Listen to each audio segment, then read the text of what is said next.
भारत और पाकिस्तान के बीच लगभग 4 दिन तक संघर्ष चलने के बाद दोनों देशों के बीच सीज फायर हुआ। उसका ऐलान डोनाल्ड ट्रंप की तरफ से, यानी कि जो अमेरिका के राष्ट्रपति हैं, उनकी तरफ से किया गया। और इसके बाद से सबसे बड़ा सवाल तो यही उठा कि आखिर डोनाल्ड ट्रंप की तरफ से इसका ऐलान क्यों किया गया। और उसके बाद अगला सवाल ये उठा कि पाकिस्तान जब अपनी ऐतिहासिक जीत का दावा कर रहा है तो प्रधानमंत्री मोदी की तरफ से कोई बयान क्यों नहीं आ रहा है, जबकि दावे यही किए जा रहे थे कि पाकिस्तान पर भारत भारी पड़ रहा है, पाकिस्तान घुटनों पर आया हुआ है, वहां पर हंगामा मचा हुआ है, भगदड़ मच गई है, जनता ही अपनी सरकार के खिलाफ मैदान में उतर आई है, सड़क पर उतर के प्रदर्शन करी, तमाम तरह के दावे यहां पर किए जा रहे थे। लेकिन सीज फायर के बाद से भारत सरकार की तरफ से कोई भी बयान नहीं आया। खासकर पीएम मोदी से लगातार सवाल किए जा रहे हैं कि वो जवाब क्यों नहीं दे रहे हैं कि पाकिस्तान से जो सीज फायर किया गया है पाकिस्तान के साथ, उसमें क्या शर्तें रखी गई हैं। जबकि पाकिस्तान की तरफ से लगातार अपनी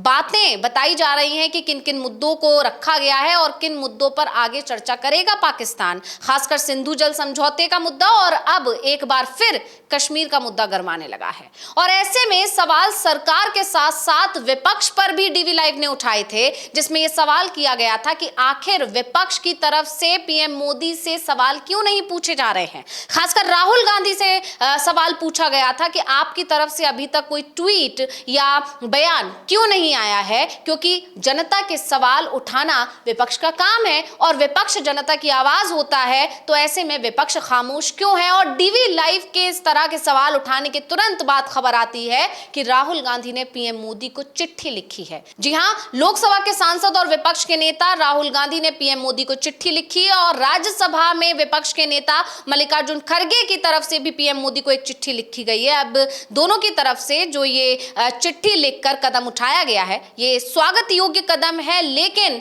सवाल यही है कि अब पीएम मोदी क्या जवाब देंगे। जो चिट्ठी में मांग की गई है, क्या पीएम मोदी उन मांगों को मानेंगे, क्योंकि लगातार चाहे वो कपिल सिब्बल हो, चाहे वो मनोज झा हो, तमाम विपक्षी जो नेता हैं, यहां तक कि पूर्व सेना अध्यक्षों की तरफ से भी सीज फायर को लेकर तमाम सवाल किए गए हैं, लेकिन पीएम मोदी की तरफ से अभी तक कोई जवाब नहीं आया है। तो अविनाश जी, क्या लगता है आपको कि विपक्ष अब एकजुट होकर क्या पीएम मोदी को पर दबाव बना पाएगा? क्या पीएम मोदी को आगे आकर जवाब देना पड़ेगा? और सबसे बड़ी मांग जो की गई है विपक्ष की तरफ से कि सर्वदलीय बैठक बुलाई जाए, और अगर सर्वदलीय बैठक बुलाई जा रही है तो उसमें पीएम मोदी का होना अनिवार्य है। तो क्या पीएम मोदी विपक्ष के मांगों को सुनेंगे?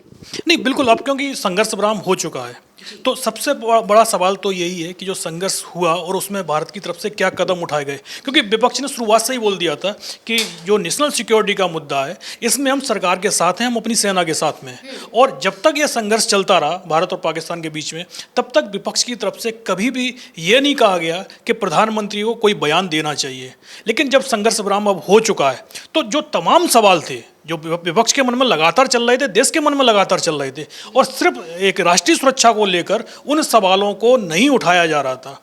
ऐसे में अब जब संघर्ष विराम हो चुका है और ख़ास तौर पर इसकी जो घोषणा हुई है वो हुई है अमेरिका से, तो सबसे बड़ा सवाल तो यही उठ रहा है। जिस तरीके से अमेरिका की तरफ से घोषणा होती है और राष्ट्रपति जो अमेरिका के हैं डोनाल्ड ट्रंप, वो कश्मीर में मध्यस्थता की बात भी करते हैं, तो सबसे बड़ा सवाल तो यही हो रहा है कि क्या भारत ने शिमला समझौता तोड़ दिया है। पाकिस्तान तो शुरुआत से ही, जब शिमला समझौता हुआ है उसके बाद से उसकी कोशिश रही थी कि भाई इस समझौते से किसी तरीके से बाहर निकला जाए, क्योंकि शिमला समझौता उसको कश्मीर का जो मुद्दा है उसका अंतर्राष्ट्रीयकरण करने से रोक रहा था। तो अब जब क्योंकि ट्रंप जब मध्यस्थता की बात कश्मीर को लेकर कर रहे हैं तो ये सवाल तो विपक्ष के मन में भी उठ रहे हैं कि भाई क्या अब भारत सरकार भी शिमला समझौते से बाहर निकल रही है। तो बहुत कई मुद्दे हैं और सबसे बड़ा मुद्दा तो यही है कि जो सीज फायर हुआ है इसकी शर्तें क्या हैं। तो कई ऐसे सवाल हैं जिनके जवाब प्रधानमंत्री को ही देने हैं। इसीलिए जो सर्वदलीय बैठक बुलाने की जो डिमांड हो रही है विपक्ष की तरफ से, उसमें प्रधानमंत्री की उपस्थिति अनिवार्य बोली जा रही है। बिल्कुल, अगर प्रधानमंत्री नहीं आते हैं तो फिर उस सर्वदलीय बैठक के बहुत मायने नहीं बचेंगे, क्योंकि संघर्ष विराम तो हो ही चुका है। अब जो जवाब विपक्ष लेना चाहता है, सुनना चाहता है, वो प्रधानमंत्री के मुंह से सुनना चाहता है। इसीलिए डिमांड हो रही है कि सर्वदलीय बैठक भी हो और उसमें प्रधानमंत्री भी आए। जी हाँ, राहुल गांधी और मल्लिकार्जुन खड़गे की तरफ से पीएम मोदी को जो 2 पत्र लिखे गए हैं, उन्हें जयराम रमेश है कांग्रेस के नेता, उन्होंने अपने ट्विटर हैंडल पर पोस्ट किया है। तो अब मैं आपको पत्र पढ़ के सुना देती हूं कि राहुल गांधी ने अपने पत्र में क्या लिखा है।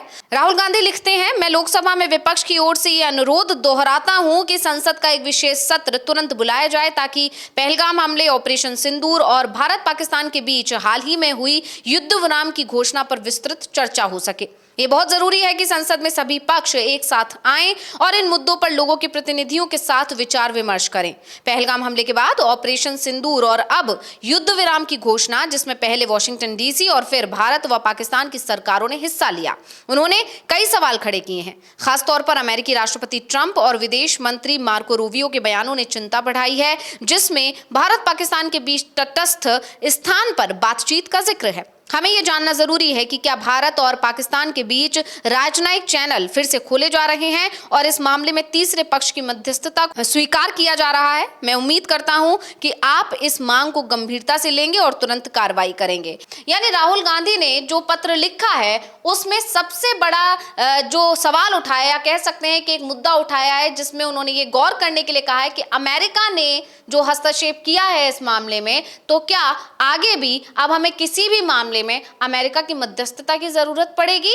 क्या अब दूसरे जो और देश हैं जिनमें कॉन्फ्लिक्ट के हालात बने हुए हैं, जहां युद्ध चल रहे हैं, वहां पर जिस तरह से किसी तीसरे देश की एंट्री होती है, क्या भारत भी उसी राह पर चल पड़ा है? ये एक बड़ा मुद्दा राहुल गांधी ने अपने इस पत्र में उठा दिया है और अब विशेष सत्र बुलाने की मांग अब कर दी गई है विपक्ष की तरफ से।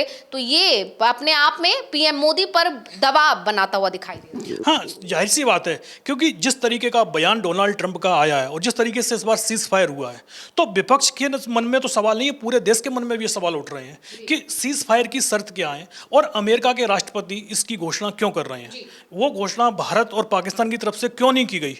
शाम को 6 बजे भारत के विदेश सचिव मीडिया के सामने आते हैं और घोषणा करते हैं कि जो सीमा पर जो इस समय गोलीबारी चल रही है, वो गोलीबारी 5 बजे से थम गई है, दोनों देश सीज फायर के लिए तैयार हो गए हैं। तो जो घोषणा भारत की तरफ से की गई, उससे पहले डोनाल्ड ट्रंप का ट्वीट आ चुका था, यानी सबको पता था कि अब जो विदेश सचिव आके बोलने वाले हैं वो क्या बोलेंगे। तो ये सारे सवाल विपक्ष अब प्रधानमंत्री के मुंह से उनके जवाब सुनना चाहता है और इसी के लिए चलते विपक्ष की तरफ से कहा गया है कि भाई अब आप संसद का विशेष सत्र बुला लीजिएगा, 1 दिन का 2 दिन का विशेष सत्र हो सकता है, जिसमें इस पूरे मुद्दे पर चर्चा हो जाए और उस चर्चा के बाद प्रधानमंत्री उसका जवाब दे दें। जो ऑपरेशन सिंदूर जो चल रहा है, क्योंकि वायुसेना की तरफ से तो ये कहा गया कि अभी भी वो जारी है, क्योंकि अब जो है संघर्ष विराम हो चुका है, तो उसके बाद अब जो हालात हैं वो पूरी तरीके से बदल चुके हैं। अब विपक्ष जो अब तक सवाल नहीं कर रहा था सरकार से, अब वो खुलकर सरकार से सवाल पूछ रहा है और उनके जवाब अब सरकार को देने होंगे, क्योंकि देश की जनता चाहती है कि इस जो 4 दिन की लड़ाई है उसमें क्या क्या हुआ है वो सब कुछ सामने आना चाहिए। तो जहां राहुल गांधी ने अपने पत्र में अमेरिका की मध्यस्थता को लेकर सवाल उठाए हैं, तो वहीं मल्लिकार्जुन खड़गे ने भी कई मुद्दों पर मोदी सरकार से सवाल पूछे हैं। उन्होंने लिखा कि मैं राज्यसभा में विपक्ष के नेता के रूप में आपसे अनुरोध करता हूं कि संसद का एक विशेष सत्र तुरंत बुलाया जाए। पहलगाम में हुए आतंकी हमले, ऑपरेशन सिंदूर और हाल ही में भारत पाकिस्तान के बीच युद्ध विराम की घोषणा के बाद ये बहुत जरूरी है कि दोनों सदनों में इस पर चर्चा हो। हमें यह समझने की जरूरत है कि इन घटनाओं का क्या प्रभाव होगा। पहलगाम हमले और ऑपरेशन सिंदूर के बाद वॉशिंगटन डीसी से युद्ध विराम की घोषणा हुई, जिसमें अमेरिका और बाद में भारत व पाकिस्तान की सरकारें शामिल थी, लेकिन इसके बाद भी हिंसा और संघर्ष की खबरें आ रही हैं। हमारा मानना है कि इस संकट के समय संसद को एकजुट होकर देश के सामने अपने हालात स्पष्ट करने चाहिए। मैं राज्यसभा में विपक्ष के नेता के रूप में इस अनुरोध का समर्थन करता हूं और आशा करता हूं कि आप इस मांग को स्वीकार करेंगे।